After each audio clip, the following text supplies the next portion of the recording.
Hello, and welcome to this evening's discussion, Designer Babies. You say that like it's a bad thing. This event is kindly sponsored by the Gittels Silverberg Memorial Lecture, which was established in honor of Gittels Silverberg. She is a Sarah Lawrence alumna who worked as a genetic counselor for many years, upwards of 25 years, and dedicated immense time and attention to teaching and guiding students, junior counselors, and her colleagues. Tonight is also one of a series of discussions hosted by the college entitled Difference and Dialogue, which explores from various viewpoints some of the most contentious issues of our time. Tonight's topic, the effects of in vitro fertilization and pre-implantation genetic diagnosis, and its effects on those who use it as well as those who don't, will no doubt prove to be such an issue that demands lively debate and inspection from multiple viewpoints. So we kindly thank you, our panelists, as well as all of you in attendance for bringing your minds to bear on it. Our three panelists include Josephine Johnston, Dr. James Griffo, and Laura Herscher. My name is Claire Davis, and I'll be moderating for us this evening. By way of introduction, I'd like to give you a little bit about the background of each of our panelists. Dr. Griffo has been the program director of the New York University Langone Fertility Center since 1995. He is also the director of the Division of Reproductive Endocrinology and a professor of obstetrics and gynecology at the NYU School of Medicine. He has pioneered techniques in pre-implantation genetic diagnosis and pre-implantation genetic screening. And in 1992, he performed the first embryo biopsy that resulted in a live birth in the United States. A leader in egg freezing, Dr. Griffo's research team produced the NYU vitrification method, with the first baby born through the use of this technique at the center in 2005. A member of the American Society of Reproductive Medicine since 1989, he has served on the ethics committee and is past president of the Society for Assisted Reproductive Technologies. He has received many honors during his career, and his book, The Whole Life Fertility Plan, co-written with Kyra Phillips, was recently published. Congratulations on that and welcome. Josephine Johnston is a New Zealand-trained lawyer with a master's degree in bioethics and health law. She joined the Hastings Center as a research scholar in 2003 and became the director of research in 2012. Previously, she worked as a bioethics researcher at, forgive me, Dalhousie, thank you, my apologies, University and the University of Minnesota, and as a lawyer in both New Zealand and Germany. She is an expert on the ethical, legal, and policy implications of biomedical technologies, particularly as used in human reproduction, psychiatry, genetics, and neuroscience.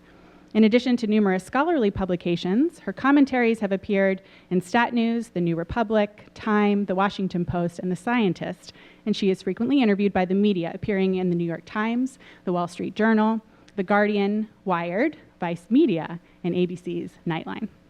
Her current projects address the ethical implications of new kinds of prenatal genetic tests, the relationship between gene editing technologies and understandings of human flourishing, and with colleagues at University of California, San Francisco, the potential use of genetic sequencing technology in newborns.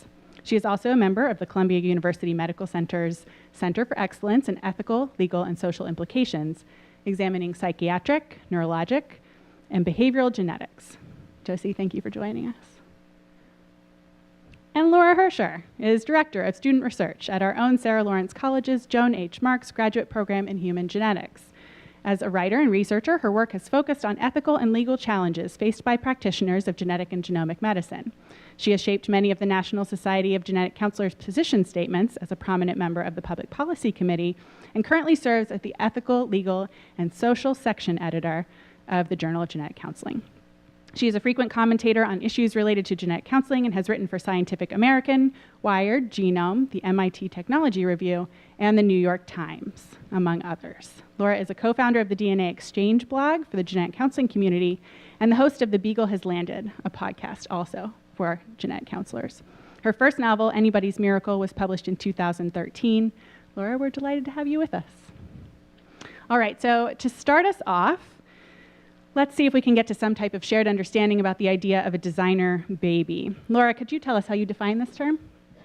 Yeah, well, essentially, it doesn't have a real definition is the most important thing. It's a very undefined term, and you can either focus on the idea of designer meaning designed, so something where there's been a manipulation to create this child, or designer baby like designer clothes, meaning that it's a luxury good for the wealthy. And I think either one of those connotations is caught up in the term. But basically, it's a negative term, right? So anytime you want to talk about manipulating a baby and you're using it with a negative cast, then people say designer babies without really specifying what about that is bad. You guys have something to add to that? Yeah, I think one of the things that's built into the word, and it's so good to excavate the word a little bit and try to or the phrase and try to understand what's really going on. Yeah. There's a built-in critique that the goals of the people who are designing the babies are frivolous or sort of geared towards a kind of social advantage. So I think that's built into the term, into our understandings of it. It's not really very often made explicit. So I'm more of a pragmatist on this. The term was coined when I helped a woman who was at risk for giving her child hemophilia. Through IVF technology, we diagnosed embryos by gender. At that time, we couldn't test for hemophilia. And I helped her have a daughter who was less likely to have hemophilia because she watched her brother die of hemophilia and did not want to watch her child die. And he died of AIDS, actually, from the treatment. Not likely that her child that would have happened. But she sought me out. We were unable to do it because of regulation at the time. It took us 4 years to get permission to do it. Once the Brits had success, we were able to do it. And once the baby was born, the story was about the designer baby. And, I thought that was a little bit unkind to this person, this poor woman who struggled, needed IVF anyway, because I wasn't allowed to do it on anybody who didn't need IVF. They had to need IVF to do this new venture, so to speak, even though I'd spent 4 years biopsying mouse embryos and a ton of research money perfecting the technique to make it, make sure it was safe. And so, to me, the term is really hostile, and it doesn't explain every situation, and is applied really not very judiciously to a lot of things. And of course, you think, well, now you have this technology, you're going to do all the wrong things with it. Well, we don't know the genes for hair color, eye color, intelligence. And despite the fact that since 1992, which is 27 years ago, and the fear was that we were going to be making designer babies, we haven't done that.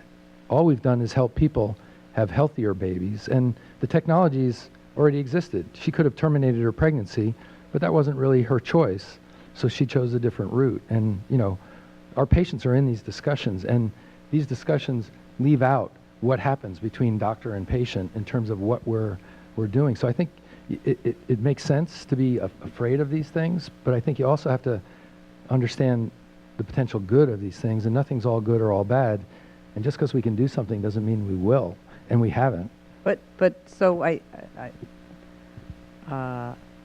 one way in which we have, but not necessarily bad, but I think one thing that has been true is that, so I think very often when people talk about designer babies, they focus in on trivial changes, like that's what you said, superficial, right? That people are using this for the wrong reasons, and nobody wants to see this done for the wrong reasons. And I think that you and I would probably agree that that's like doing this for trivial reasons is unlikely to happen because it's not a trivial procedure, but also maybe in the end not so important. But one aspect of this, one way in which these babies you describe are designer babies, if you take the nastiness out of the term, is that they are only available to people with money. Because still to this day, what did you say, 27 years later, it's not available to everybody or even everybody with health insurance. I mean, that's true, but it's less true than it was 27 years ago. A lot of insurance companies do cover it, more so than ever. It's not widely, covered, but it is an issue. But it's a very expensive technology, and somehow that has to be factored into everything. Yeah, well, it is, but it isn't. It isn't. I mean, it's yes, more than the one person that could get it in 1992. But it's still very, very far from universally available, and I don't really think it's headed in that direction. I don't disagree with you. I wonder if you might be able, so a lot of times when people are talking about these technologies or the potential use of these technologies in reproduction, they're speaking of it in a forward-looking or more of a future type state. Could you give us a sense of what can be done now, in a way? So any single gene disorder where we know the couple each carries the gene, and thus 25% of their children will have a pretty significant illness, often life-threatening, sometimes just horrible, symptoms to live with for a lifetime. These patients are given the option of waiting till they're 13 weeks pregnant and having a CVS and making a tough decision about whether to terminate a pregnancy or not. But they also have this option where we can screen the embryos for that and dramatically reduce their risk, not to zero because our techniques are never 100% accurate, but dramatically, and help them have a healthy child. And, I think most people in this room understand what it's like sitting across the table from someone whose family's life has been upset by the ravages of a genetic disease. And, you could tend to be pretty sympathetic to the desire of that patient to want to have a healthy child. And in the past, it used to be they already had a child with disease, and that's how they found out. Now, fortunately, with carrier screening, which how many years ago nobody could afford. I mean, probably what was $30,000 worth of blood tests is now pretty much covered by most insurance companies. Now we can identify these patients at risk before they have their first baby with a disease, and they're seeking treatment. And yeah, some of them are covered by insurance, some aren't. The insurance situation is pretty much a mess. Right? You're preaching to the choir. Yeah. No, I want to say this, I know this, but I won't debate that. Then just wanted people to understand the numbers. And you said something to me that was really, we had a conversation about this once where we were talking about, so IVF, roughly $20-something thousand. Yeah, 15 to 20. 15 to 20, and adding 8 to 10, depending on how expensive the... No, that's with the PGS in it. Okay, those aren't average numbers, though. Okay. But anyway, so good, you're bargaining. Maybe we charge less. Well, you were saying, it's like, so the insurance often pays for nothing. Sometimes it pays for the IVF, but not the PGD. And sometimes it pays for the PGD and not the IVF. So that's the ridiculous one. one. We'll cover your heart surgery. We won't crack your chest for you. That you have to pay for, but yeah. we'll pay for the bypass. I don't know how they come up with this stuff, but they do. Yeah. So I'm thinking you've described so far negative connotations, but if we take it in the strictest sense of an embryo that was designed in the way that you described, considering also access issues, I'm just curious from an ethical standpoint, is there anything inherently negative then about the most direct definition of a designer baby, one that is designed in some way? I'm curious. The biggest concern initially was gender. Like, everyone thought there was going to be this rush to pick one gender over the other. And first of all, the patients who chose it mainly, have a girl, don't want to have 4 kids getting the boy, so they're balancing a family. The requests have been equally male or female. I imagine in some cultures that would be different, but in ours it hasn't been. So that was one where everyone was concerned about it being trivial, but is it so terrible for a family to want a sister to have a brother and a brother to have a sister? And even if it is, do you get to decide that for that couple?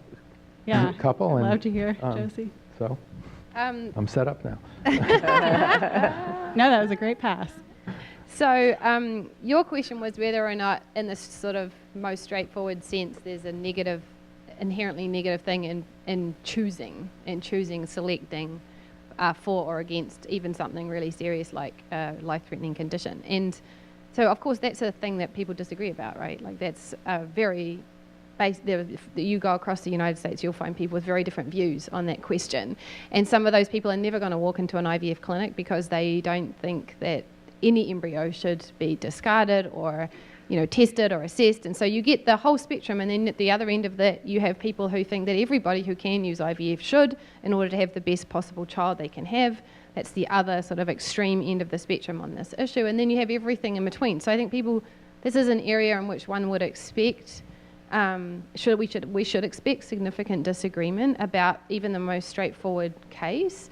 Having said that, like, if you poll the American public, you get a lot of support for the use of different kinds of technologies and genetic technologies for the prevention of serious disease, including the prevention of the birth of children with serious disease. So you do get like a pretty broad public support for this kind of scenario that you're discussing. It's not usually what people are thinking of when they hear the word designer babies, or what people using that term are kind of trying to hook into. But but in the most straightforward sense, you get like a lot of support, because people do think that people have a lot of leeway in terms of their own decisions about their own family. That's something established in law in the US, and with it's a very strong legal basis in the US legal system compared to others on So far. so far in family law. So you have that, and then you have like a pretty significant number of people who are okay with even abortion, actually, for cases where there is significant health risk. So none of that's universal, obviously. I don't have to tell you that in the United States, but so in the most straightforward case, you would get a lot of support. Then things become, I think, already they're a bit complicated. They become more ethically and complicated when you are talking about the selection of different kinds of traits. And so Jamie raised selecting for sex. Good luck selecting for gender. But you can try.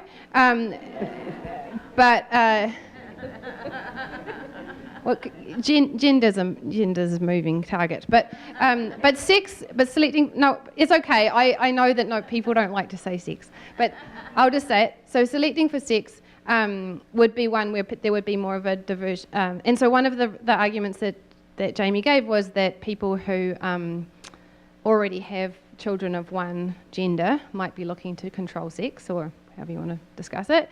And so, and that's called family balancing by people who usually by people who are in favour of it. And that is understood by many people to be okay, because somebody has already shown that they're welcoming to one sex or gender, and so they're just looking for it.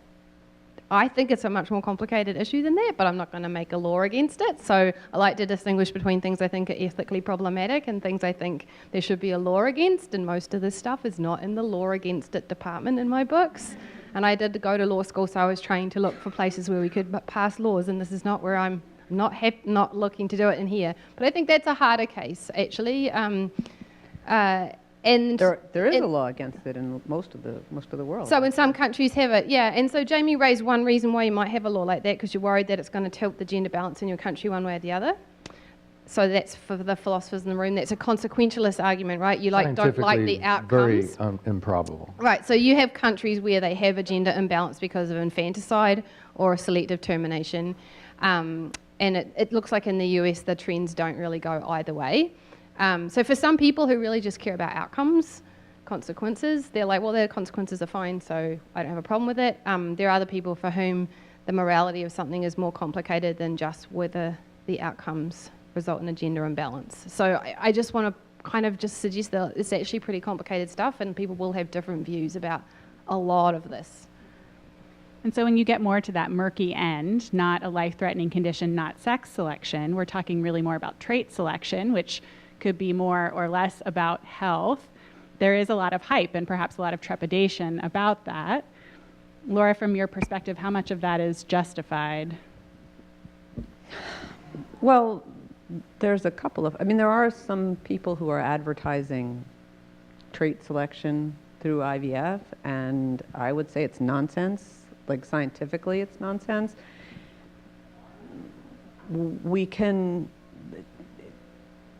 So there's two different types of nonsense. I'm going to leave to Jamie the selecting eye color, selecting hair color nonsense. And I would just say that we can't do it, but if we could do it, it's trivial. So I, for one, really just don't care. Like, if every rich person in America wanted to have a kid with purple eyes, like, okay. It just doesn't matter to me. But we're talking more often about intelligence and risk for things. And I think risk for things, risk for mental illness, risk for cardiovascular illness, things that you might worry about. I think one thing to keep in mind, because we hear a lot about these fairly new in genetics scoring models, where you look at large number of common variants and separate out the population into more at risk, less at risk, and so on. But those are very broad categories that very loosely assign individuals, within, they're somewhere in the middle, you're really towards the end, you're towards the other end, and so on. And they only look at common variants. So their ability to distinguish between siblings, which are one embryo or another embryo, their ability to distinguish between individuals to begin with is not great, because they're more population level data. So they might be able to say, if you took 100 people, embryos like this, the more likely outcome would be on this end. And for any given embryo, the other things involved might be more important. But then to say, we're going to use that to distinguish between siblings, where the range of common variant related change is very small. So like, you could have one sibling that's very different than the other. It's probably not a common variant that causes probably something extreme that happened. So am I concerned about that? I'm concerned that people are marketing it, and it's junk, and it's confusing to the public, and it gives people the impression that this can be done. When it can effectively done. Am I worried about it changing the world because these people are going to have smarter babies? I'm very skeptical. Yeah, I doubt they'll have smarter babies. But, the inconvenient truth about all of this is that what most people don't understand is most embryos are chromosomally unhealthy. They're aneuploid. And if you look at statistics, birth statistics in the United States last year, for the first time in the history of the United States, the only age group of women that had an increased birth rate were women over 37. Every other age group, and I'm talking not California, New York, I'm talking the United States. The trend is towards being older when you have your child, and the trend is having fewer children. And, the bigger problem is not designer babies and figuring out which one's going to be Arnold Schwarzenegger and which one's going to be Danny DeVito. It's getting the chromosomally healthy embryo so that you even have a chance to get pregnant. And then if you start talking about, well, I'm going to select for this gene, this gene, this gene, this gene, you're going to have to screen 100 embryos, because 40-year-old women, 80% of the embryos they make are chromosomally aneuploid, abnormal. Getting one chromosomally healthy embryo is a lot harder than you think. And even an egg donor, more than 50% of the embryos an egg donor makes are chromosomally abnormal. That's why IVF success rates are as abysmal as they are. And it's not because we don't know what we're doing and we're bad at it. It's because nature has designed a really inefficient system. It takes 13 months of trying for 25-year-old fertile couples to get pregnant. It's not so easy, which is very different than what they teach you in high school, but it wouldn't be a good business model to teach 16-year-old kids that, yeah, it's only 10% chance, don't worry. That would cause all kinds of problems. But the reality is, we are having a naturally increasing rate of infertility just on the basis of social choice of having children later. And that was the motivation 20 years ago of trying to figure out a method where we could make egg donor work, where you could have your own DNA, and that then resulted in the new term that was coined based on some research that was done, the three-parent baby, which, that's a whole other story. But another really, really terrible term. Yeah. Yeah. Well, I mean, they're designed to get people inflamed and upset, because then you read the article and then you formulate a point of view, but they leave out all of the information in the dialogue. Let's say what it is, because you know what it is. Well, we did the foundational experiments. I had a patient of mine who didn't want egg donor. She was very wealthy. She was a lawyer. And she said, I know what you guys are doing, your research, because we were studying it in mice. She financed the study. We showed that we could make mice by taking the nucleus out of one egg, putting it into another egg, and the idea being that you could take the older patient's egg, who had a very low chance of success, and put it into a young donor egg, so that she would get donor egg without the donor's DNA and have her own, quote, genetic child. Although the problem there is the mitochondrial DNA, which is pretty highly conserved, and by the way, came into the human genome from a viral vector. So like it's been living in our genome forever. So it's not even like one of our germline genes, except that it is. But that's another matter. So when we did these experiments, after we showed for years, we spent years making mice that had baby mice, that this technique worked, that it could be safe, that there was no apparent problems with the babies. And so we got permission from the IRB. We went through all the proper channels. We did all the regulatory stuff, which eats up about 90% of our research dollar, by the way, so that we've actually only spent 10% on actually doing something. So, you know, regulation is good, but no one regulates the regulators nor trains them. So they don't always know what they're saying. So, you know, we do this thing, it gets published at the meeting. It was a prize paper in, I think, 2001, and the next day in the Washington Post is the crazy doc in New York who's making a baby with 3 parents, and not one of those patients were their 3 parents. There was a mom and a dad and an egg donor's egg, and yet that sounded good for the front page, so that the following week I could get a personal phone call from the Assistant Surgeon General saying, "What the hell do you think you're doing up there?" And I kid you not, that was actually what was said to me.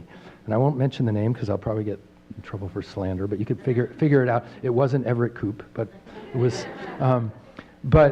so I'm like, whoa, we've done all the right things. Well, you can't be doing this. Okay, fine. Do you regulate me? No. Do I have to stop? Well, you know, you really should be doing this in monkeys first and tell me how we should do the experiments. And a week later, I got a personal letter from the FDA. Imagine that. You've got now a personal phone call from a government official doing legal research. Now you've gotten a personal letter from the FDA. They don't generally write letters to people, individuals, saying, stop your work, you're doing cloning, because we were doing nuclear transfer. Well, that's not cloning, but I had to explain that to them. So then they sent me another letter saying it's genetic engineering, you have to stop.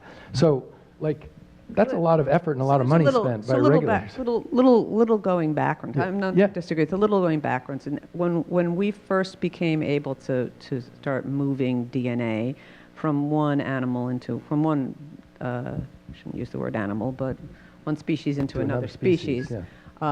there was this sort of, a few experiments were done, and then there was just sort of this moment of collective, like, wait a minute, what are we doing? What could be the risks? And not by the government. This was self-regulation by the researchers involved. They had a meeting. That meeting was, people often are nostalgic for the spirit of that meeting, but let me just point out that that meeting took place at a time when everyone who did the work could all sit around the same table and they all spoke English.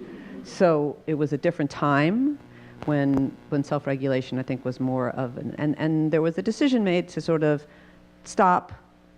They put in a moratorium in place on doing any of this research and look at the various risks.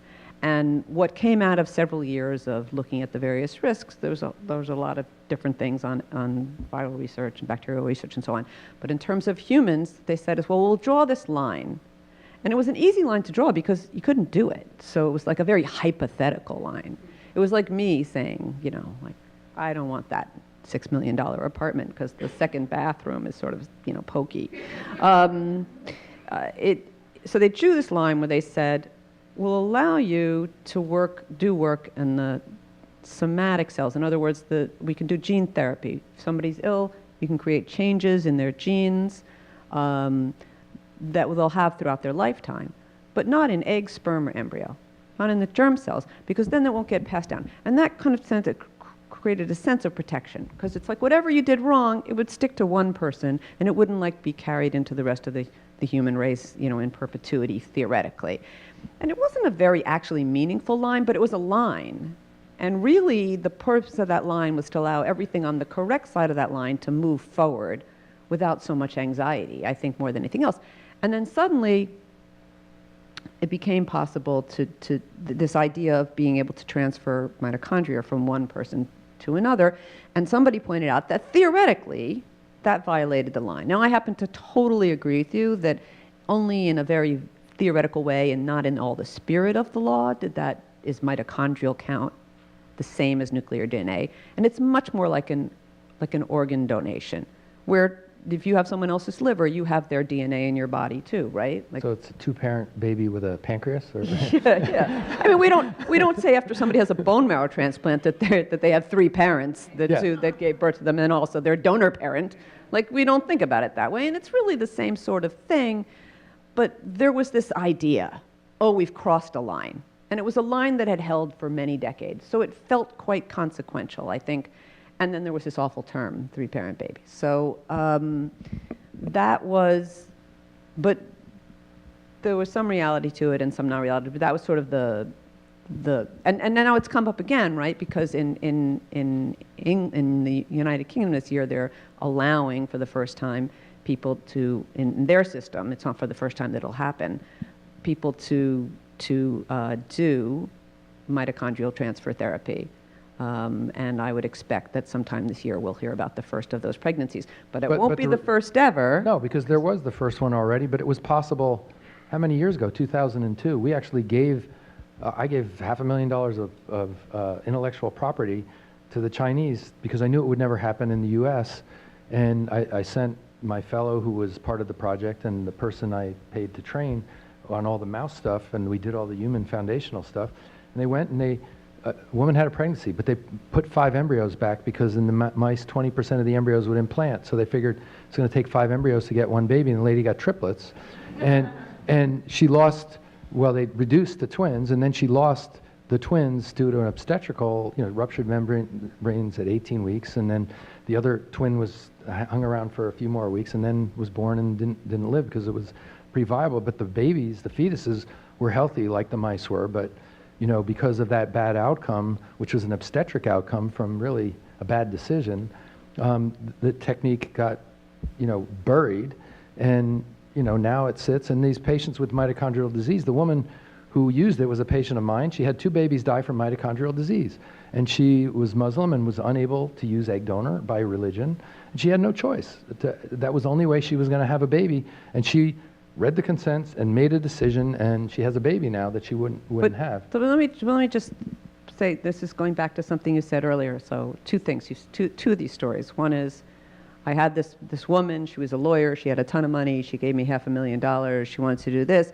This other story, the sort of details of that story are, this is a couple from Jordan who came here to have the work done in New York, but had the baby in Mexico because you're not allowed to do the procedure or she had the transfer done in Mexico. The work was done in Mexico. The work was done in Mexico. So this is a New York doctor, a Mexican clinic, and a Jordanian couple.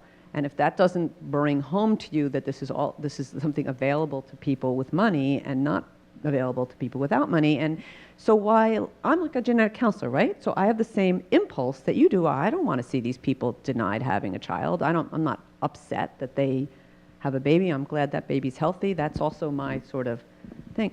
It does concern me, and I don't know quite I don't have a good solution, but it does concern me that not only are these things, I think it's a part of the issue that people just don't look at. It's like they talk about it like one day nobody has this and the next day everyone has it. Like one day we don't pick more intelligent babies, and tomorrow we'll all be picking more intelligent babies. I think that the wonderful things we do, like allowing families to move forward and have children with less inherited risk of a variety of diseases, it's a big deal for society that that's available to some people and not available to other people. And along with other trends, if we can't find a way to make it available more broadly, these diseases are going to be something that only happen to some people. And that's really, I find, dangerous. I mean, one of the things to remember about that, and it's not really that consoling in this room, is that that's not how other countries work.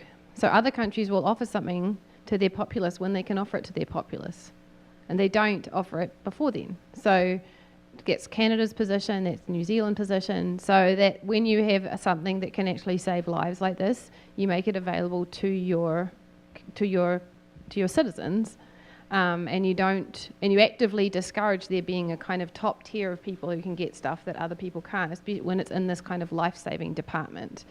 So that there are different ways of thinking about that. There are hard ways to imagine when you are inside this particular mindset, but they are the ways that other countries would see many of these technologies. They're like, they might have been slow to come around to even provision of IVF, but they're like, okay, if we can think that this is really helpful and good, then we're going to make it available to our people. And they actually make a commitment. So these costs aren't coming down. They're not coming down anytime soon. Well, it's funny because people talk about IVF being expensive, And I think it is expensive if you have to pay for it out of pocket, but I don't think it's an especially expensive medical procedure. So if you think about how much is a knee replacement or a cataract surgery or, medical care in America is expensive. All of it's expensive. It all costs a lot of money. And frankly, if this is how people can have a healthy baby or have one baby at a time instead of having triplets, or have a child, because it is a very important thing in many people's lives, then I'm not sure that it's expensive. It's a lot of money to pay out of pocket for ordinary people, but it isn't necessarily overpriced. So I feel like there's a discussion about it's not cost and necessarily price and overpriced, value, but it's a lot of money out of pocket. if you look at countries where IVF is paid for in most circumstances, right? So like if you're of childbearing age, and there's a number of countries where the government pays for IVF, and in those countries, the percentage of conceptions that begin with IVF around 5-6%, right? Israel, 5-6%. Israel's a high user. Yeah. Well, and the Scandinavian countries, 5-6% of births begin with IVF. In our country, it's just under 2%. 2%. So there are lots of people in America who, by rights, would have access to IVF that can't because they don't have the money. Like that's the proxy measure I have for people not being able to access it. That's definitely true. And it's a huge issue, but it's one of those issues that's where this is just one example, right? This particular medical procedure is one example. Right. So this is interesting. Even just in the course of this particular conversation, you've talked about regulation as it's being used to protect against the worst possible consequences. And Laura, you've highlighted what one of those consequences might be, sort of a divvying of who the benefits go to. Not to overly emphasize the negative aspects, but I'm curious what other types of serious negative consequences you could see coming from these technologies, Josie and Jamie, if regulation were not in place. What's sort of worst case scenario? There isn't that much regulation in place. Now, I'm not saying that as it's a bad thing, Well, and I know what you're going to say. We're the most highly regulated field. I know what you're going to say. You don't know though. I do know. I know a good amount. I have the CDC, the FDA, New York State Department of Health, American Board of Obstetrics and Gynecology. I have none of the things that we just discussed. I have the CDC and New York State Department of Health come in and inspect me the same day and tell me I have to do 5 different things. They don't even talk to each other. And none of the things they want me to change do anything except make my IVF cost you more. I'm sorry that you have that level of regulation. So let me just explain to the audience. But nobody does anything about it. Let me explain to the audience. Or understand it. There is a way in which IVF clinics are highly regulated in the US, just like similar to the way lots of other medical procedures are highly regulated. And they also have to report data to the CDC. Compared to other countries, sometimes people will note that there is almost no regulation in the US of the practice of IVF in the way that it's regulated in other countries.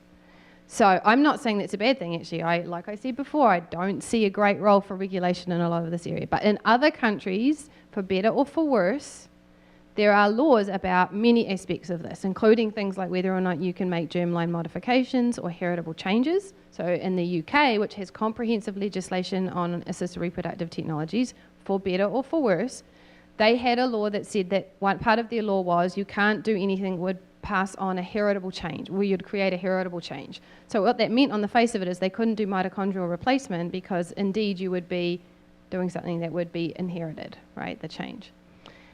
So then they had a whole lot of public discussion. They had this sort of fairly, what looks from the US perspective like a very healthy democratic response. They changed their law to allow for these licenses to do mitochondrial replacement technology. So there isn't a law like that to change in the US. There isn't a great big piece of federal legislation with lots and lots of different aspects of assisted reproductive technologies covered. So when you said that in some countries sex selection would be illegal, that's true, but it's not the case in the US. There is no law that says you can't do sex selection. Compare, in the UK, they have a commission that says... Yeah, they have like a standing body that makes rules. Testing can be done for this condition and this condition and this condition, but not this condition. Yeah. No, I'm asking your opinion on that, and separately, because I figure it's probably different. Yeah, so I used to be there are a whole bunch of people in bioethics, and I used to be one of them, who's like, wow, the US could really use a Human Fertilisation and Embryology Act, which is this piece of legislation the UK has, and a standing authority, which they have, which makes decisions about things like whether or not this is going to go on the list of conditions you can do PGD for.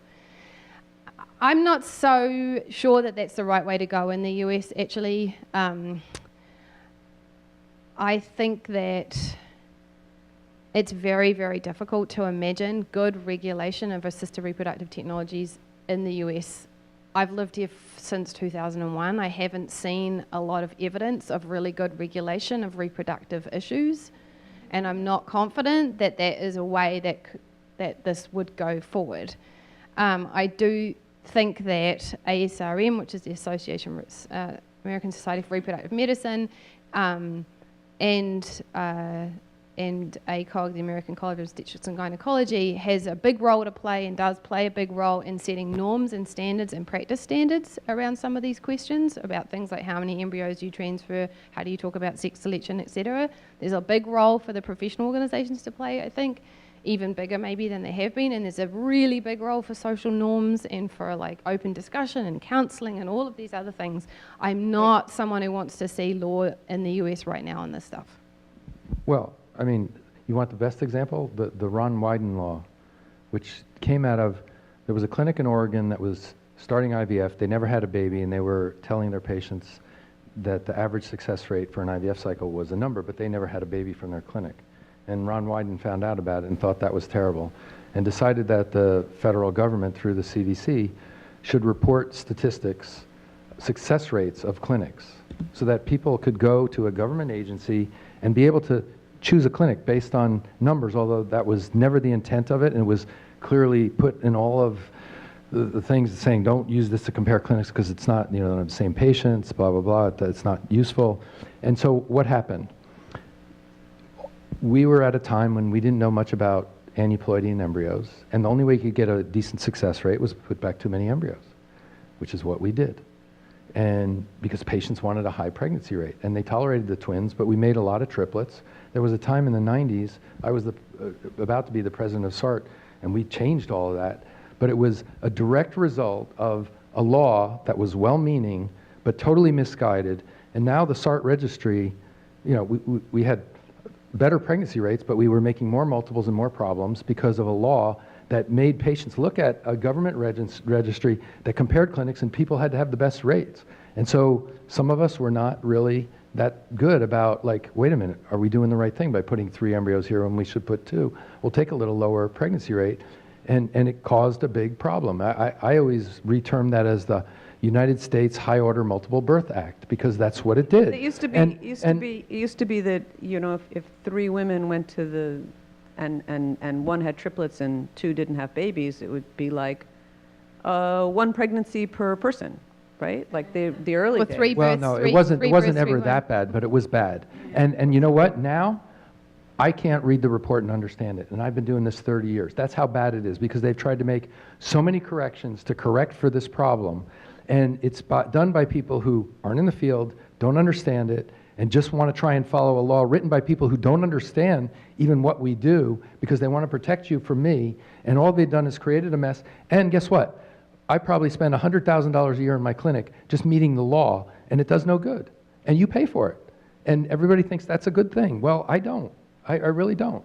I think we would better spend that money on doing research and getting better at what we do, but nobody knows this, because you can't hear it from anybody, and no one takes it from us because we're the doctors. No one believes that we would think that way, and it's all for our own well-meaning and good. That's not how I think. I want my patients to get the best results. The laws are always to protect against the bad actors. Yes. So if you're but they don't protect. They don't in protect every area. against the bad actors. The bad actors still do what they do. It doesn't solve the problem, and nobody questions that, and nobody regulates the regulators, because right now the SART registry. Here's an example. So we do PGS. We test embryos. We don't do fresh transfer. We get an embryo that's chromosomally healthy in a 39-year-old woman. She looks at me and says, I'm going to be 41 when I have my next one. I'm not going to have a chance. I want to do another cycle and get more embryos. So you know what the SART registry says? That counts as a failed cycle. You know why? I didn't transfer an embryo that has a 70% chance. So now I call up the CDC and say, hey, you guys, this is misleading. My poor patient thinks my success rates are lower because of the way this is interpreted. It's wrong. You need to fix that. You're misleading my patients. And their response was no response, because why would they respond? you know? So you have in there quite a number of misunderstandings, it sounds like, in the way that those regulations are being formulated and then enacting. Can you think of any negative consequences that you would truly fear from these technologies that would warrant any type of regulation? You want to assure that the standards in the lab are good. You need to have one regulatory body of people who know how to do it, that there's a certain basic standard of what has to happen in the lab to assure safety, to assure that you don't mix up somebody's embryos or eggs or sperm, and that's it. The rest, let doctors practice medicine. Don't try and legislate the practice of medicine. It doesn't work. There's a lot of judgment, and there's also a patient in between you and that regulation, and people don't think patients are smart enough to make their own decisions when they have a consult with a doctor about what they want to do and what they don't want to do, and that they make bad decisions. In 30 years of practice, I've never had a patient who's been fully informed make really bad decisions. They don't all make the same decision, but if they're in the decision, that's the best regulation you can have, as long as you educate them.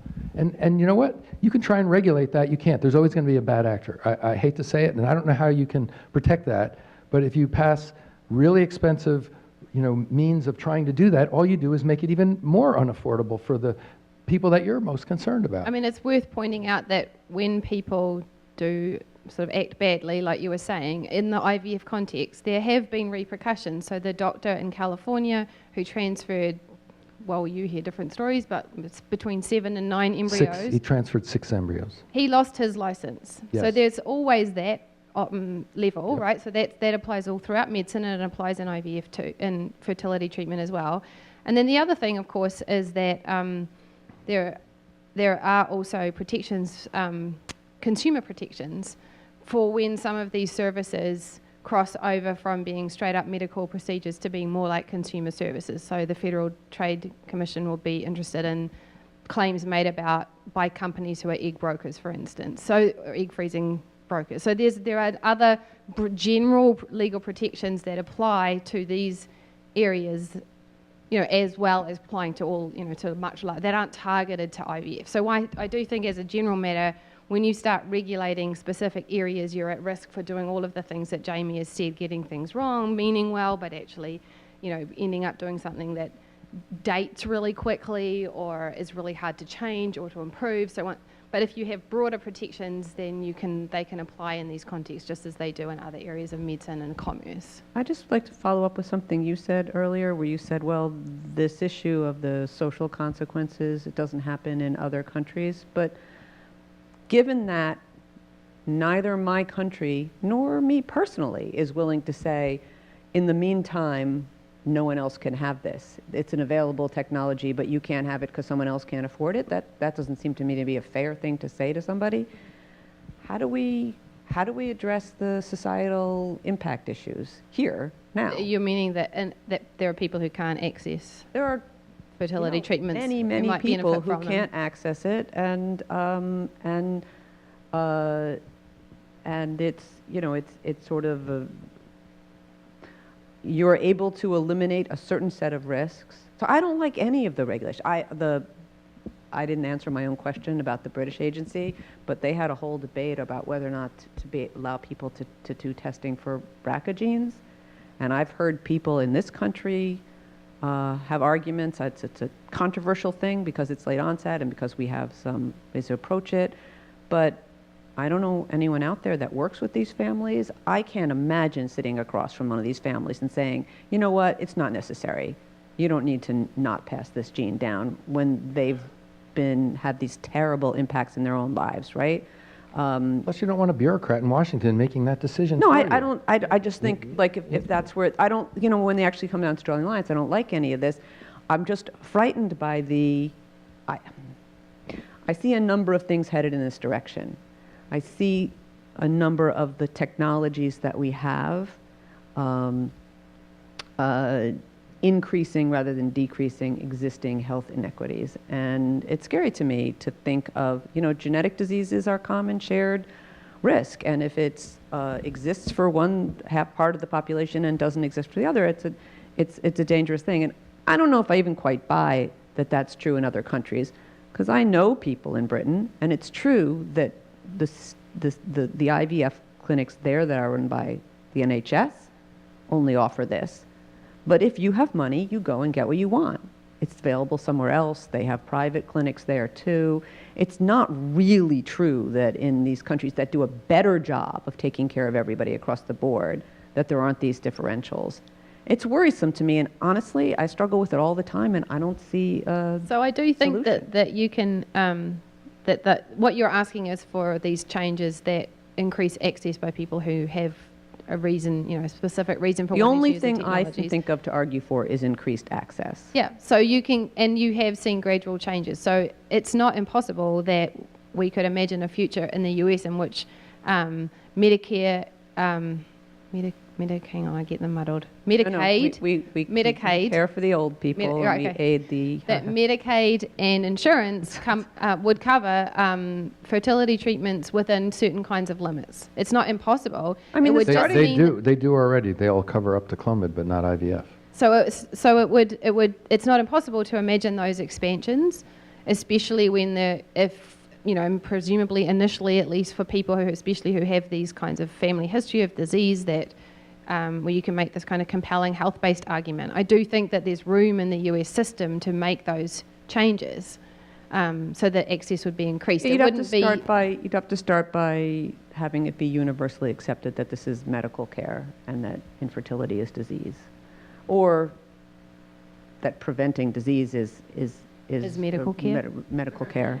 Yeah, prevention as opposed to, because no, I'm not, I'm yeah, not kidding. Like, Jamie's right. It's become the increase in the number of preconception carrier screens.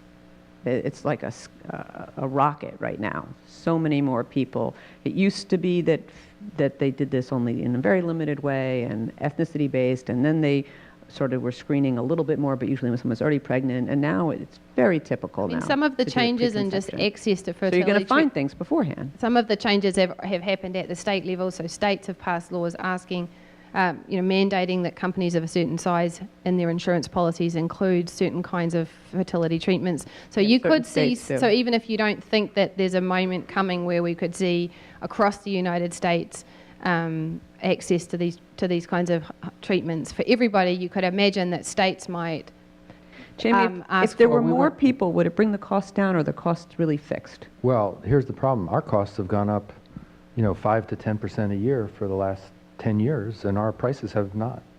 Eventually, we're going to have to start raising prices because everything that we buy, the cost goes up, and all the regulation, the cost goes up, and so eventually it's going to. Yeah, but volume is one way to solve the problem, and that's why we can, keep our prices relatively low compared to other places. But we're I in just New did a we're in study New of York. this. Your prices are low compared to the national averages. And we're in New York where the cost to do it is way higher than almost anywhere else. I mean, nobody pays our rent or our malpractice premium. I pay your rent. Yeah. Well, I mean, I live talking here about too. other IVF clinics, Yeah, not, no, I not know, in Joe. New York. No, we get it. But or our malpractice premium, which is, my patients pay for, not me. I mean, I do, but Right. they do. So I mean, And they don't get much sympathy. value out of those dollars. Sympathy for that. But I'm asking you, it's like, if the volume goes up, does it? Because not everything that we're talking about Yeah. in sort of precision medicine. So if it involves creating primers for specific conditions, those are costs that aren't affected by volume, right? No, because those are you have to build a probe for each individual patient. Right. So that's something to understand, is that the Not everything is scalable. right, not everything is scalable. So aneuploidy screens scalable, I suppose. It is scalable. IVF itself, to an extent. To an extent is scalable, except, the costs for every aspect of it have risen way beyond inflation. yeah. I mean, we had this discussion in my discussion class this afternoon, and there are people who argue back at me for things I say, and they'll say, like, yes, it's expensive when you start, but then the costs come down, and to them I say insulin, right? Like insulin, that new miracle drug, insulin, that has gone up, like, what did we say? Yeah. 600% in the last 5 years. I mean, so our history of like prices, this isn't But not baiting you for the insulin but thing. most I'm saying procedures So- have not necessarily gone up. Like procedures, the more people. No, but there's a lot of drug costs. Our cost There's for a lot egg of drug freezing costs that you has can't. been the same since 2007. The cost for drugs has tripled. Right. So the patient's perception is that we're charging more. We don't charge for the drug. Right, They buy it elsewhere. So aside from personally being sympathetic to what you're saying, I'm saying like overall, I'm just talking about like how do we increase access, and it's frustratingly difficult, right? Because It's not a closed system. So you're interacting with the pharmaceutical industry, with the insurance industry, with the political system. But it would be And good for all of that political to be system. happening in the context of all of the rest of medicine, right? So one of the things that makes some of this unusual is that for different reasons, fertility treatment has kind of been separated out, and certainly in the eyes of insurance coverage and Medicaid and all of that. So it's not folded in. Whereas like if I hurt myself skiing and I can't run anymore, but I can walk, I could get that operation really quickly on my insurance, but I don't have IVF coverage. So why? It doesn't even make sense. So just getting it back into and folding it in under those ways we think about what should be covered by insurance, what should be covered by Medicaid, that would be the way to achieve what Laura's asking for, I think. can I just bring this back to one designer baby? I just want to, because it may not be what you thought was about designer babies. It's what I think is designer babies. But so I brought you're here, you're the ethicist person. I figured you'd be the most persnickety, even though I know Josie and she's not at all persnickety. Is there anything that you would like to see regulated? So it's so funny because I no longer associate ethical problems with regulation in my head, sort of as tightly as I think probably most people do. But there are things that I think are morally troubling and ethically complex that I think a lot of thought needs to go into. That is not quite the same as saying that I want to see it regulated. Like I said, my reasons to be reluctant about regulation in the US are somewhat US specific and political. So it's. Who's in charge? I'm not calling for regulation that I don't feel confident will be done well right now in this area. So, but things I think are ethically complex. Which is not the same as saying that I think there should be a law against them, okay, just to be really sort of... sex selection, I think, is complex ethically, and it's one that people don't feel that complicated, don't think it's that complicated, but I actually think the more you think about it, if you start thinking a lot about disability rights and about sort of the fuzzy line between normal traits, so-called, and disability, and then you ask yourself why you would not be why we would be okay with sex selection but not okay with morally inside ourselves, but not okay with selecting for or against somebody who might have dyslexia, then I think like the more you think, in my experience has been the more you think about the complicated disability rights questions, the more it begs the question about sex selection. Because really it is just trying to control a trait that's not a medical trait, it's a preference. So I think sex selection is more complicated than we give it credit for ethically, even at the very individual to individual. I do feel that the marketing of I think that there are going to be polygenic risk scores marketed, which means that people will offer to screen your embryos for IQ or for Height. Yeah, for things that there is currently polygenic risk score data on, and frankly, the data on educational achievement, which is a proxy for IQ data, is pretty remarkable. There's not one gene, but once you can look for many, many, many genes of small effect, you can. They're predictive.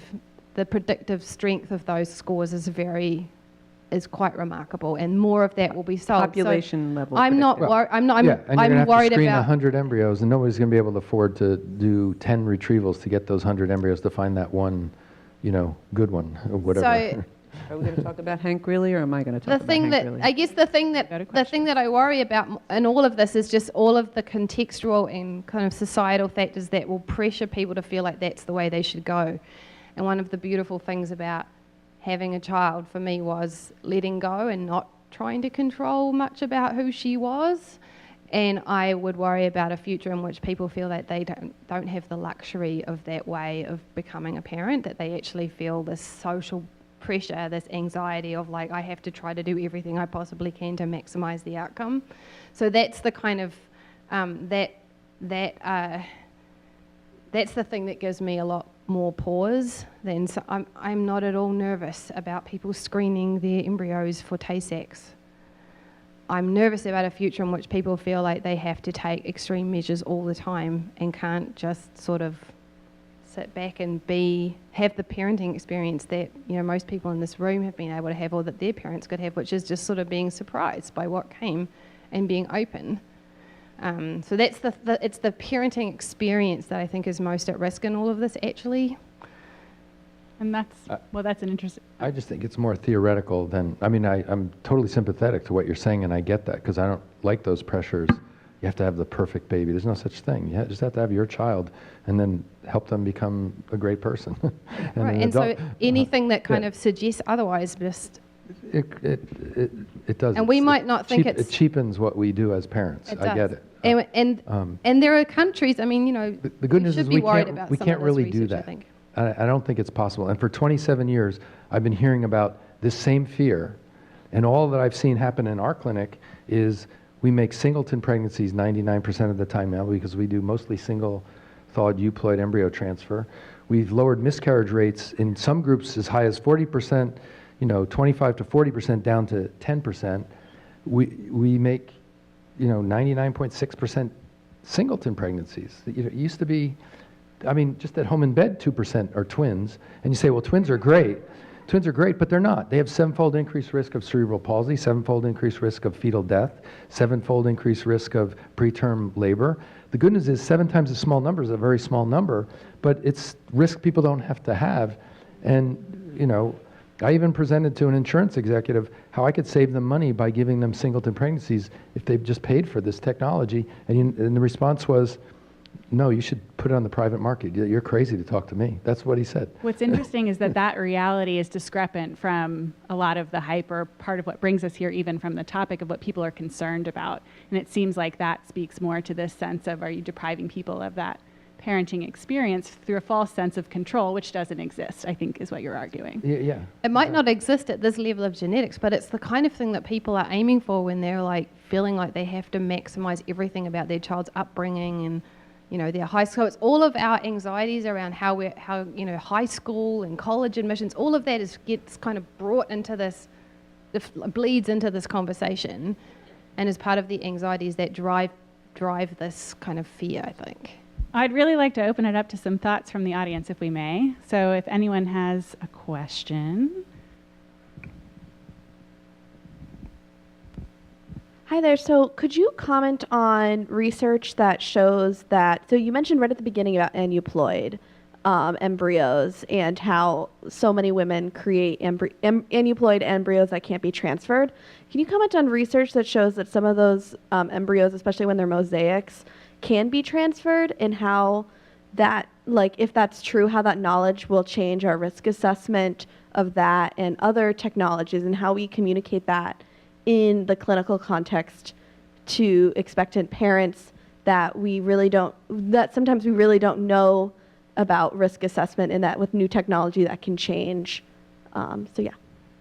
So in 1992, we published a paper using 8-cell embryos from patients that we were screening for genetic disease that were abnormal, and the patients donated them for research. And we showed that about 20% of these embryos were mosaic. It took us about 4 journals to get it published because no one believed it. And we were only doing 5-probe fish, fluorescent in situ hybridization. And no one knew what to do with this, because it's like, if that percent of embryos are mosaic, what does this mean? It has to be artifact. No one could believe it. Now, I don't know how many years later, next generation sequencing comes along, and we now find it's about 10% of blastocysts are mosaic. And in fact, the reality of it is there's no completely normal embryo and no completely abnormal embryo. That we're just a spectrum of mosaic embryos. And there's a threshold where if you have a certain low level of mosaicism, that embryo will go ahead and most likely make a baby, although 10% of the embryos we call euploid that we transfer cause miscarriages, and we have data. Some of them we've been able to prove were mosaic. Our test missed it because our test is never going to be perfect. Taking 6 cells from a 1,000-cell embryo, we're going to miss some low-level mosaicism. The reality is it's not clinically significant. Most of those embryos will make babies, but we still have that low miscarriage rate. And the concern about the mosaics is, are we going to cause problems? So we started transferring them based on what we could assess the risk was of a mosaic embryo of a particular chromosome arrangement. And now we have a whole data set where we stratify embryos, partial mosaic, single partial chromosome mosaics do quite well. About 50% of them make a baby and about 20% of them miscarry. You have a whole chromosome mosaic, that's high-level mosaic. Very few of those embryos make a baby and they miscarry about a 50% rate. So now we have data to help patients make decisions about should I transfer this embryo or not. And then things like chromosome 14, 15 that are higher risk for uniparental disomy or chromosome 16, 18, 21, 13, a lot of the patients just don't want to take the risk. Some do and some have, and they either got pregnant and had a baby or they didn't. That nature screens out most of these embryos. It's not that they correct, it's that they have enough low-level mosaicism that they make a healthy baby. But I got news for you. I'm sure we're going to find a certain percentage of these have more risk than the euploid embryos we're transferring. It's just so low level you can't see it when you look at population. So, essentially we're rewriting, the literature from what was found when they first started doing CVS and finding confined placental mosaicism. It's out there. And it's part of the reason I'm so busy, because a lot of those embryos that patients make at home in bed, they don't know they're unhealthy. And they get their period and they wonder why they didn't get pregnant, they didn't put their legs up, or they didn't do yoga or acupuncture or whatever they think caused it. And it was the embryo all along. We're learning a lot, but it's created a lot of controversy because there's a group out there saying, well, your test is inaccurate. And well, no, it isn't. We've tested our test. We've now over 2,000 single euploid embryo transfer babies from NGS, which is only about 3 years old, and the NGS technology for this. And we're 99.6% accurate. We know the babies that came out, we know what we put in. It's not 100% accurate. You're in medicine. Is there a test that's 100% accurate? Now, come on. Let's just be realistic about it. There's no perfection. We have an imperfect embryo that is mosaic. You're not going to have a perfect test that's going to predict everything. But if you lower somebody's risk of miscarriage from 40% to 10%, have you done something? I think so, because I sit in front of these patients and watch them do an IVF cycle and miscarry. It's a pretty gruesome outcome. No, it's not just a miscarriage. It's like a death in the family, and they went through a hell of a lot to get there, and making their outcomes better is better. So then they say, well, what about the embryos you call aneuploid? 40% of them are abnormal. One of our colleagues who's never done an embryo research experiment in his career, because he has a mathematical model that says it's wrong 40% of the time. Where's your data? Because he doesn't have any, but we have it. We took aneuploid embryos donated by patients. They weren't going to transfer them. We tested them. We did biopsy in 4 other sites, including the inner cell mass. And between Dagan Wells, myself, and John Garrissey out at St. Barnabas, New Jersey, 120 embryos, we didn't find one that we reclassified as normal. So, and then one investigator transferred one at a time aneuploid embryos because of this irresponsible leader in our field saying it's a 40% inaccurate. And from those 10 transfers, got one baby that died after 3 weeks of life because the baby had trisomy 5. Trisomy 7, was diagnosed with trisomy 5 by our test. We wouldn't have transferred it either way, but their criticism is that our test is wrong. But you have both a false positive and a false negative, but it's a clinically shown test. It predicts mosaic embryos, fewer of them make babies. Euploid embryos, a lot of them make babies, lower miscarriage risk. And we're not transferring the aneuploid embryos because we're trying to reduce our patients' risk. And I used to get the phone call, not infrequent, I'm 18 weeks, I have a Down syndrome pregnancy from your IVF cycle. I have this beautiful picture of an embryo you gave me that I put on the wall.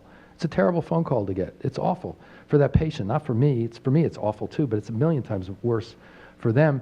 Now their risk is 1 in 2,000 with this technology, and most of my patients are mean age 39. It's almost 1 in 100, 125, I think. You know the number better than me. Less risk is better. Healthy baby is a good thing. And once we're doing IVF, we can lower risk. And so that's why I'm a big proponent of it. I think a lot of the critics can't get our results. They haven't spent 30 years working on it. If you haven't done this for 30 years, you're not going to do it as well.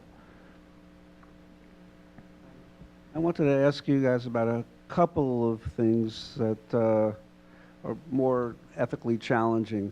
One of them is the issue of somebody selecting for a medically affected child, like selecting for a child with sensorineural hearing loss or achondroplasia. And the second is the elephant in the room, which is the selection with the CRISPR technique for putting in for a baby resistant to HIV, and where to go with that. Yeah, so the scenario of selecting for a disability or a trait that's considered a disability, I think is also largely a hypothetical scenario, but there have been cases where only affected embryos were found in testing, and then there's been a discussion or a debate about whether or not to allow transfer of an affected embryo if you have no unaffected embryos. So those, all of this is very unusual. I personally think that parents should be allowed to transfer an embryo if they decide to do so, and be counselled on it. I don't think there's anything inherently wrong with selecting an embryo that's affected by chondroplasia or hearing, likely to have hearing loss. I don't see that as a wrong act. It's really ironic to me that in the UK, I think they have a law, their law is against sex selection, but they will not allow transfer of an affected embryo. I'm like, do you not see that the same thing that's driving you to want to oppose sex selection would... There are cases. What I object to there is there are cases, not often but regularly, where somebody wants to select for deafness or for achondroplasia. What I object to is it's usually billed as like people want to select for disability. For example, they want to select for deafness, and it's not for example, and then there's like a floodgate. Yeah. It is always deafness and achondroplasia. Like, I don't know, have you ever had anybody be like, I want to select for retinoblastoma. I'm hoping that my kid will be born with many cancers in their eye. Like, so it's for those disabilities that are more identity related. It's a very unique thing. Yeah, it is. It's a very unique thing, and like a whole other panel. Right? I think that the word disability is huge, and there's a lot that falls under that. And it's sometimes helpful to have such a huge term and a huge concept, and sometimes very unhelpful, actually, because of all the differentiation inside of it. But you also asked about CRISPR. So I don't know what your question was, though, about CRISPR, that it's an elephant in the room. Well, yeah. Okay. Let's say we have some genetic change that says that children with this genetic change are not going to get heart disease anymore. They're not going to be at risk for it. Or BRCA. You could get rid of their... Right. But I'm saying if we could put that into the child, then they're not at risk for heart disease anymore. Yeah, so one of the things that sort of also sticks in my craw, or whatever the Americans say, is the red line that you were talking about. So sometimes people I don't know who comes up with these red lines, these lines in the sand, but one of them apparently was heritable bad, somatic good, right? Like, it's okay to make somatic changes, not okay to make heritable changes. And then it turns out that, like, it's more complicated than that. Some somatic changes might actually be ethically really problematic, and some heritable changes might be really ethically, like, even necessary, right? Like, even very compelling. And so I feel like we are going to be facing much more directly this, I think, not very helpful in the first place, line in the sand that said that it's not okay to make heritable changes. Actually, it might be that there are some heritable changes that it is okay to make. All other things being worked out, which they are not yet worked out, right? All the safety questions being resolved, which they are not. And those are like probably the bigger, much, much bigger questions, is whether or not this can be done safely. But if it can be done safely, we're going to have to think through every application. It's not going to be like we have a rule of thumb and that we just have to apply that, like heritable bad, somatic good. It's just not going to work like that. I've spent a lot of time on this issue in the last 4 years, and worked on the American Society of Human Genetics had a task force that I represented the National Society of Genetic Counselors on, and we spent years looking at this problem, writing a white paper on it, and so on. And I really changed my mind over the course of that discussion. I mean, I think it is unnerving. It is scary to think in a world where this is possible, and it feels like you're sort of in a world where anything is possible, and that's a very unbounded feeling, right? Like, that's very frightening. And I think we need to live with that, to be honest with you. I started off, with the point of view that if you could imagine it being very scary outcomes, then let's not let it happen. But the truth of the matter is, so right now, what happened with this set of twins and the next pregnancy that's ongoing was badly done by almost everybody's reckoning. And in almost every way, right? Like every aspect of it was pretty much done badly. Yeah, it was kind of a paradigm of bad. It was really because it was Even the premature. Even the consent was done in case you wondered what might go wrong, it showed you all the ways, and he gave us twins, so we had 2 different opportunities to see all the ways in which it could be done wrong. One of the babies is mosaic for a change that looks like it knocks out the gene that they were trying to knock out. The other child has 2 different changes, only one of which looks like it would successfully knock out the change, and the other one we don't really know the impact of it. And so there's really no saying what the changes that this guy put in place would do in either of these 2 children, and would they be successful in doing what was intended. And then we get to the question of what about change? What about effects of this change that were unintended? And nobody can answer that now. And nobody who works in this area thinks we were ready to go ahead with this. So he's getting a lot of what I would call negative feedback on this experiment. And I don't think it will be repeated in a big hurry, but it will be repeated. Like let's not be naive about that. And, there's a lot of changes that have occurred relative to technology that I think if you could wave a wand, you might undo. You might say, I want to live in a non-nuclear world, right? I want to go back and there's no guns. Like I would, but we don't actually live in that world, right? So living in a world where these changes have taken place, I think there's an arrogance to the idea that we're going to sit here in the United States or in Paris or in London and we decide what can and can't happen. We don't get to make that decision. But we get to decide, to a certain extent, what can happen here. And so having spent a lot of time on this, I will tell you that I think, one, the questions are answered about whether or not it's being done safely. And when there's been a certain forum for deciding how and when we want to approve of this, which won't control everything, but we can have some norms in place, I think we should be open to it happening here, because the alternative isn't that it never happens anywhere. The alternative is that it happens in places where there's less supervision and less transparency and less accountability, and that we don't understand the work anymore. So I think choosing to sort of take a step back and say, let's not be on the cutting edge of this because we disapprove of it, is sadly a really terrible idea.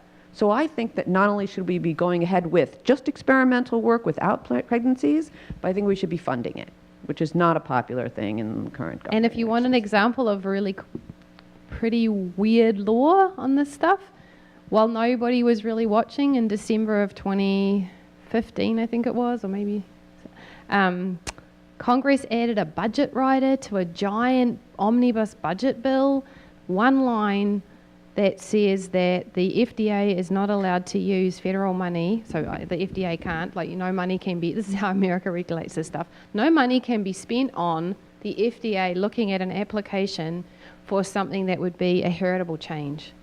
They can't even consider it. It can't even consider it. And that was not, there wasn't a whole lot of public debate. They didn't go around, do town halls around the country. It wasn't, it was extreme, and it was part of a giant budget bill, with thousands of provisions.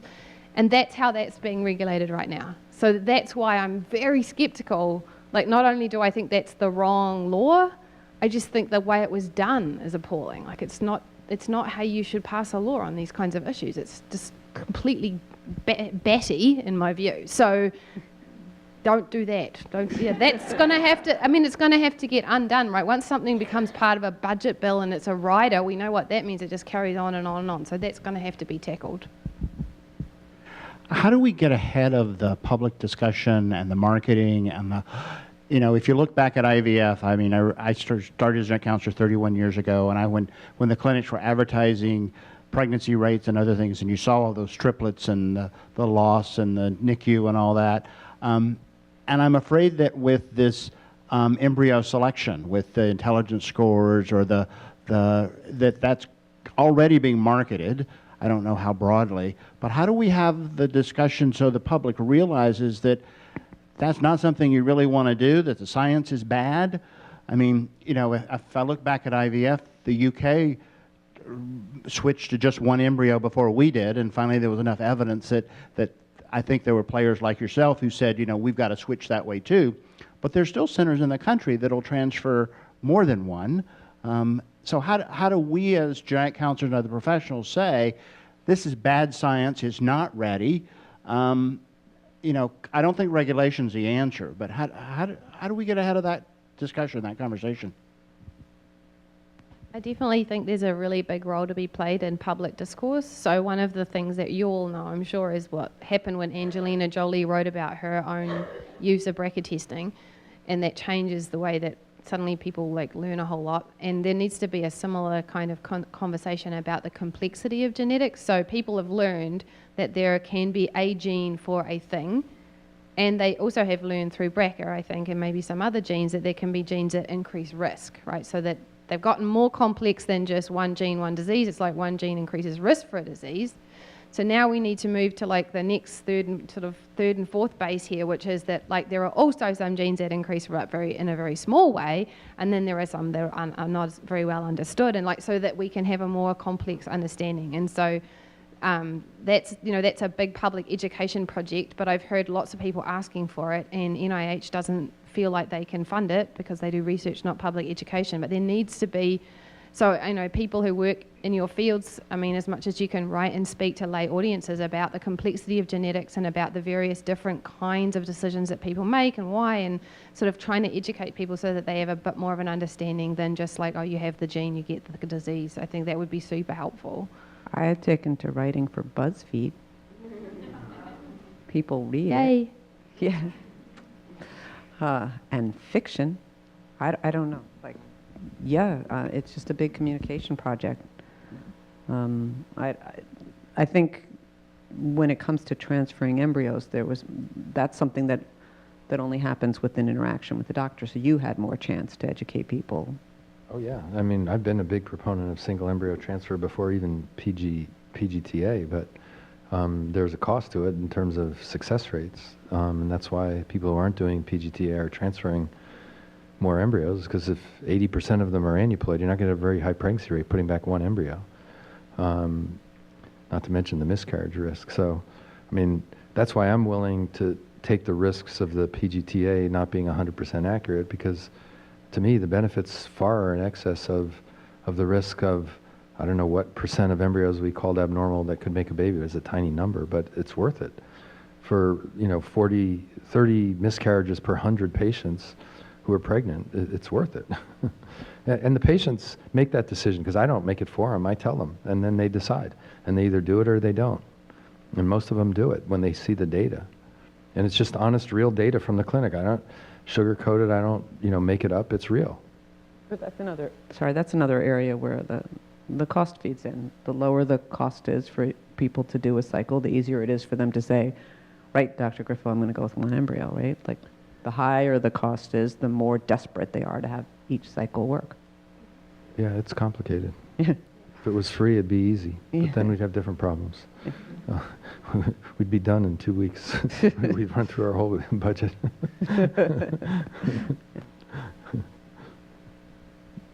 Go back up to our crowd here.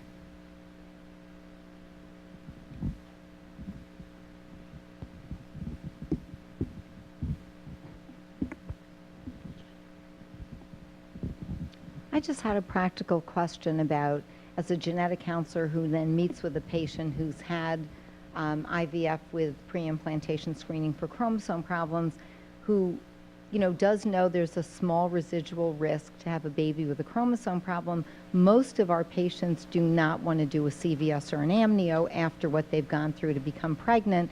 And we're wondering, what is an appropriate screening to offer people? Or is screening even helpful in the context of someone who's already done IVF with pre-implantation screening? And I don't know if there's any... Do you offer them non-invasive prenatal testing? We do, but I don't know. There's really no guideline for it because, as I said, no one wants to, or I shouldn't say no one, the vast majority of people don't want to do an invasive test after doing that. But I don't know how much Actually, my patients is exactly the opposite. They do invasive testing. A lot of them do because they want to be absolutely sure. And part of it is because I counsel them, look, this test, we're testing 6 cells from a blastocyst. It's not 100% accurate. It is not a substitute for an amnio or CVS by any stretch of the imagination. It's very accurate. It lowers your Downs risk from 1 in 100 to 1 in 2,000, but not 0. And most of my patients actually will do the nuchal translucency and the NIPT and then make an informed decision about, okay, do I go further and do an amnio? They'll do the non-invasive screening. Yeah. Yeah, but because it's non-invasive and they're not risking the pregnancy, but then they can make a more informed decision about, do I take the risk of an amnio? Now I have another test that says my risk is less than 1 in 1,000. Maybe I'll take the, I'll take that 1 in 1,000 risk over the 1 in 500 risk of losing my pregnancy because it's a lower risk. So that they have data to base their decisions. I don't make the decisions for them, just like a genetic counselor. I try to be totally non-directive because they need to own their choices. Otherwise, if they get a bad outcome, they're going to never recover. They'll be a victim of the technology, and then they're a victim of your bad decision that you made for them is their perception of it. It just doesn't work. You have to give them the data and say, you'll make a good decision. I know you. I've worked with you. You're really smart. Here's the data. Listen to your heart. Listen to your gut. Decide. And the good news is it's rare that I get a call, hey, my PGS tested embryo, I have an abnormal pregnancy. I mean, it's happened, but it's a low number. So screening is an appropriate thing to offer in that situation? I say to them, you should consider this, not a substitute for CVS or amnio, and you should make the right decisions regarding that. Your risk is lower than your age, but it's not 0.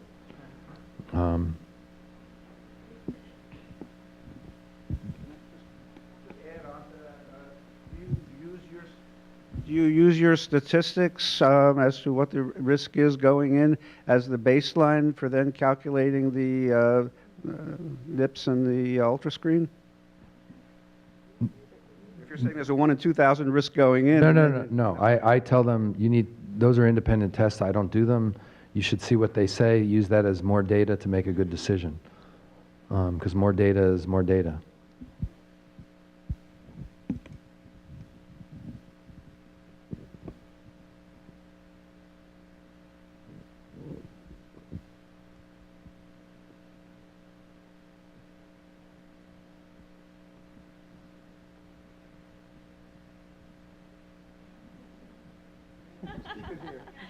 I don't even really need it. So a big area of research within reproductive medicine is in vitro maturation. So taking stem cells and being able to create them into egg or sperm cells. How do you see the possible future adoption of that technology changing the landscape of this debate?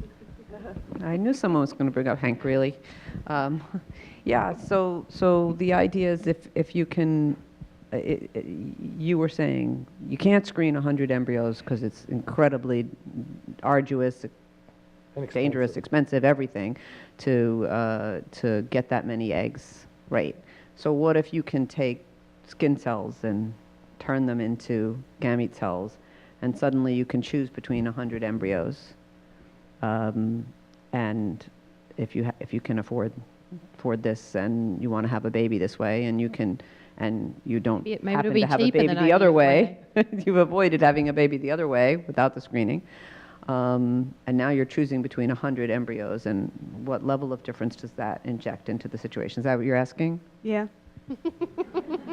Sorry. Yeah, no. No, it's, I mean, so one question is that a 5-year question or a 25-year question? So we did experiments on in vitro maturation. We did 10 free cycles trying to see if it was going to be a viable technique, and out of the 10 patients, we got 1 pregnant.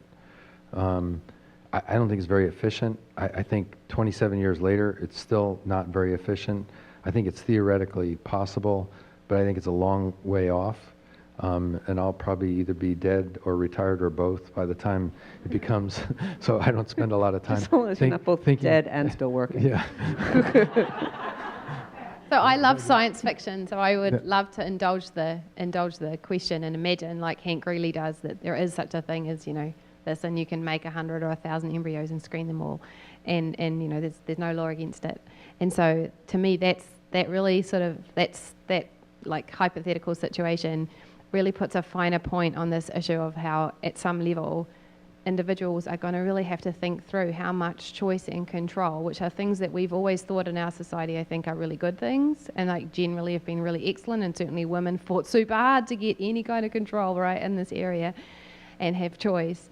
There might be a point at which choice and control is not actually going to contribute to your flourishing, right? So I don't know about you all, but sometimes I find too much choice actually kind of like paralyzing, and there are studies of choice that show that like sometimes additional choice can actually just make people feel worse about the choice they make and all this kind of stuff. So we're not there yet. Like most of the choice in reproductive ethics is still like really limited and really needed, but there may in fact be a point where you feel like maybe individuals are going to have to think through for themselves how much choice and control they want, and whether or not they're going to, and then take an active step to say, I am going to step back from this and actually only exercise this degree of choice and control in your scenario that you're imagining. That's the kind of, for me, the kind of thinking that becomes really important to cultivate and think about.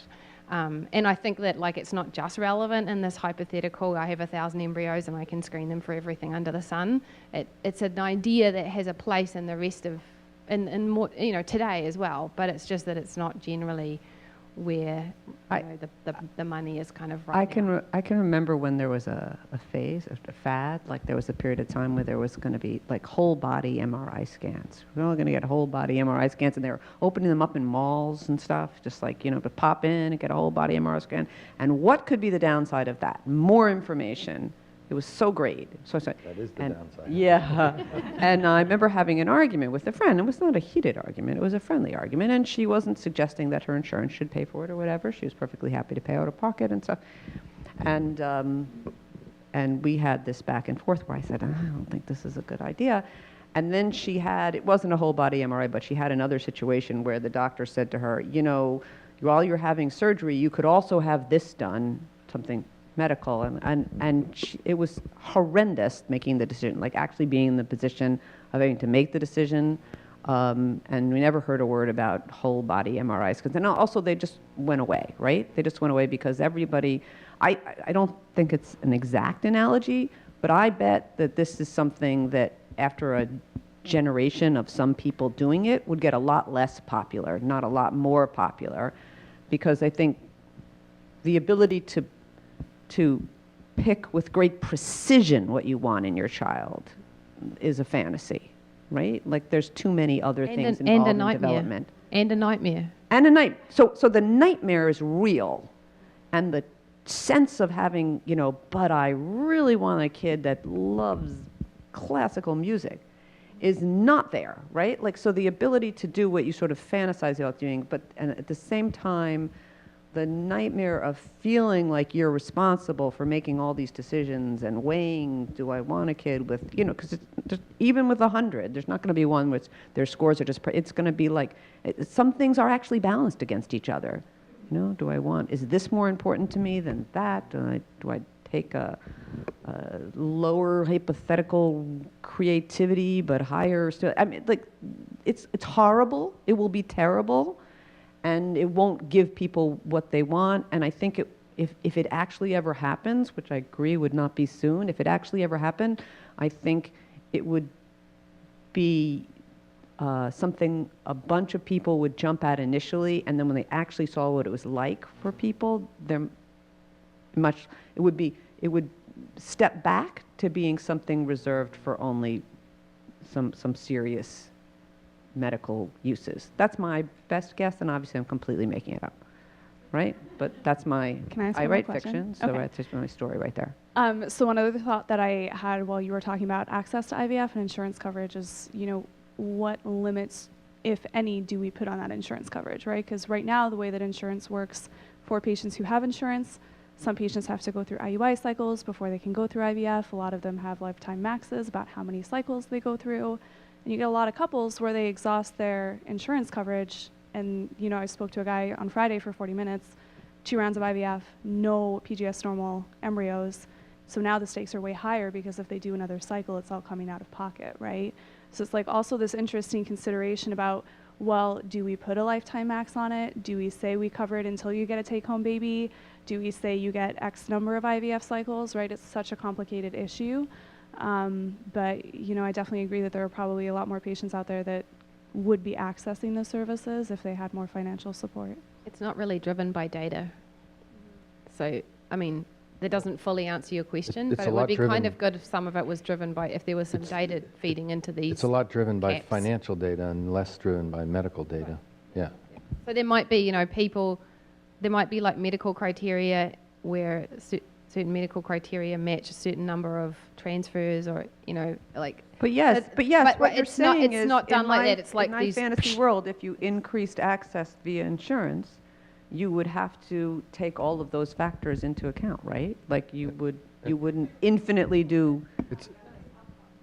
But it's also why the countries that pay for it regulate what you can do as a physician, and maybe not so much in the best interest of the patient, but more in the best interest of trying to make it as cheap as possible, which isn't necessarily always the best thing. And my biggest frustration is I can't practice medicine anymore. Between the insurance company, I'm being told what to do, and the regulators. It's like your judgment goes away.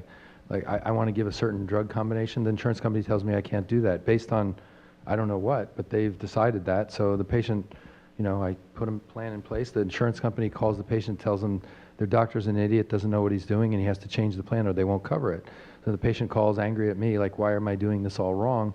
Like 30 years of practice has nothing, has no impact on, like, I'm not that smart, right?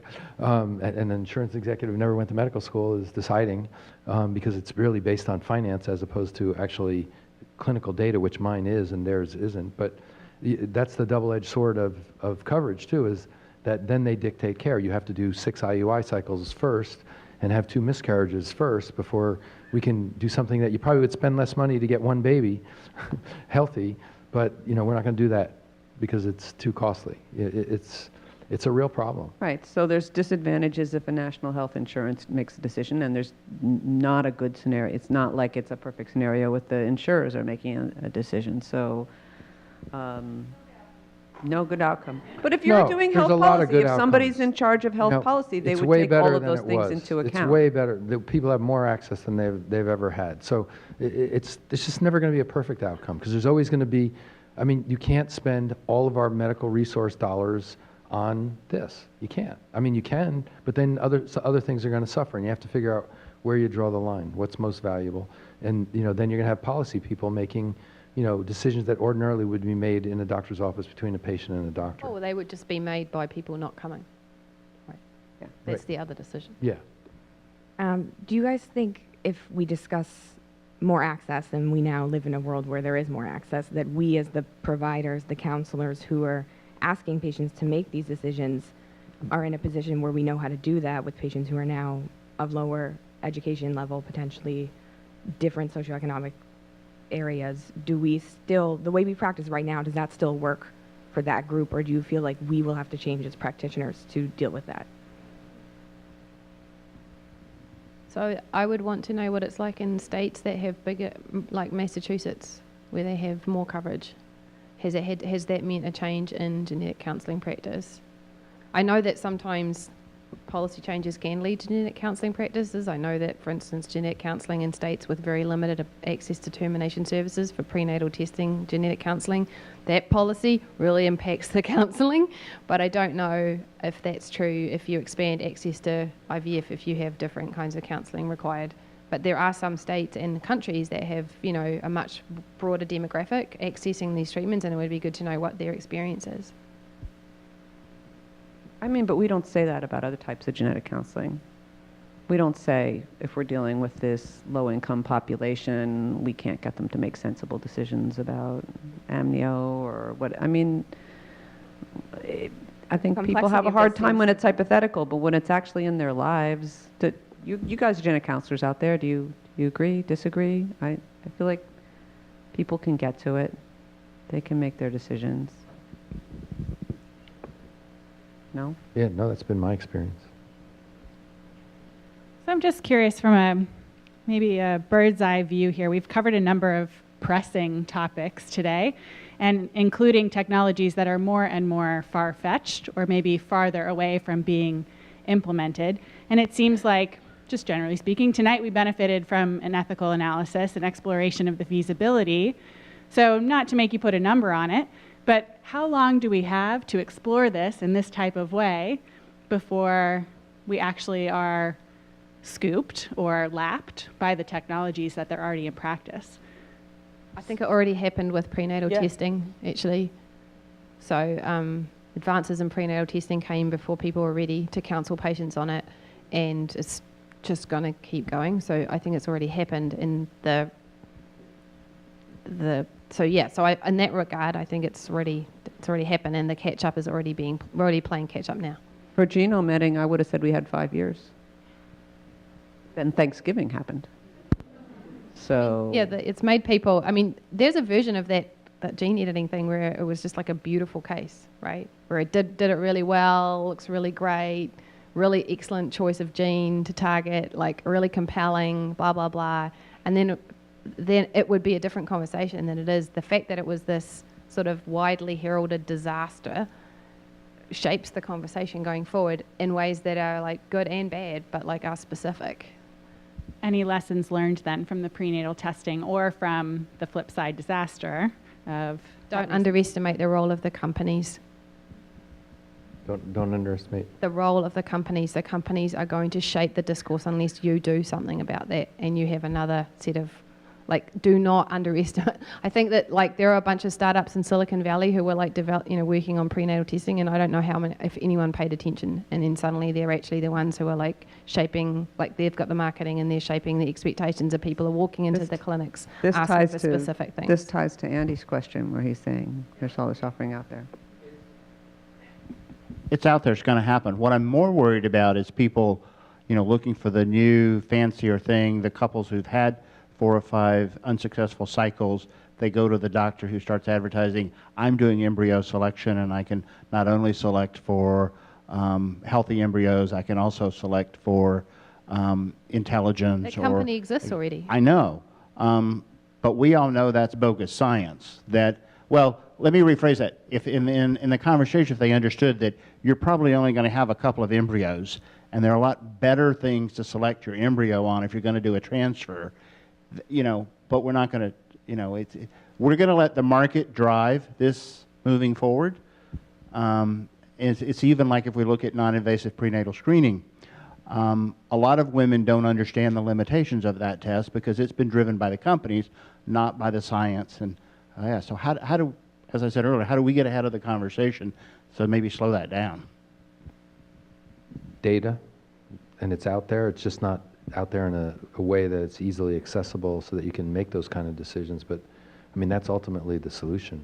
I would have also, I'm surprised there haven't been any like Federal Trade Commission actions against some of the non-invasive prenatal testing companies' claims were pretty outrageous and really misleading, and I'm sort of surprised that didn't get acted on that way. And so that would be an area where I don't feel like that's unfair regulation. That's regulation about advertising and truth-telling, and that applies to everybody, and I feel like it's a perfectly legitimate place for it to be applied.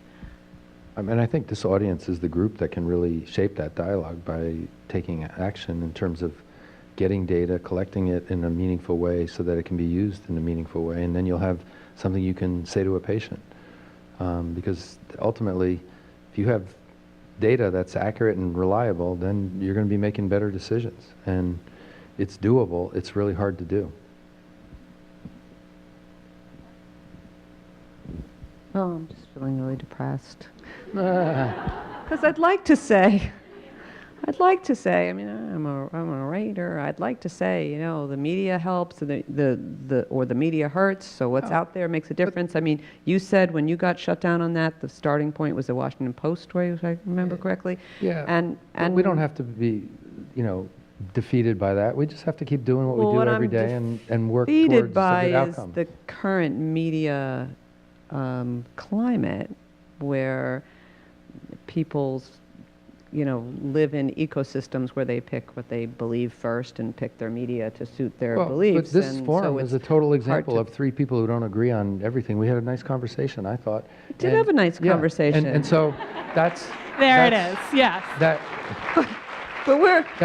That's really how you fix it, and that's what Yeah. I do, one baby at a time, helping a family have a loved, wanted child who's going to be smart and come out and try and do something good for the world, and you know, I see an optimism there. We just have to keep fighting for it, not you know, let it defeat us. Yeah. I am missing half a chromosome, so I can be more optimistic. But, you know, maybe that's the problem of having too much DNA. It's just like you're naturally pessimistic. I'm not naturally pessimistic. No. You guys know me. No, but it is a very difficult media climate. It's the level of skepticism that's attached itself to expertise is very frustrating, because you're both saying, come give them expertise, give them more information, and of course there's like, what is it, 38% of the country that no longer believes in expertise. So that's a little depressing to me, and it makes it harder to get messages across, especially since everything that has to do with embryos, babies, testing is not apolitical. Yeah, right? Political undertones in everything. There's intense political undertones in all of this. There are now several states that have passed like illegal laws stating that you can't terminate a pregnancy if it's for a genetic disease, despite it being true what you said, that the majority of the country thinks that's a better reason to have an abortion. So there is a good chunk of the country that thinks all of this is evil, all of it. There are. We should have stopped at this is a great conversation. Yeah. So that's why I get a little, it's kind of hard, like what I'm trying to muster up this enthusiasm to say, like, we have to go out there and communicate, because it is what I believe, but Continuing to talk. it's 2019. I'm just a little tired, okay? That's all. And on that note, Josie, Jamie, Laura, thank you so much for joining us.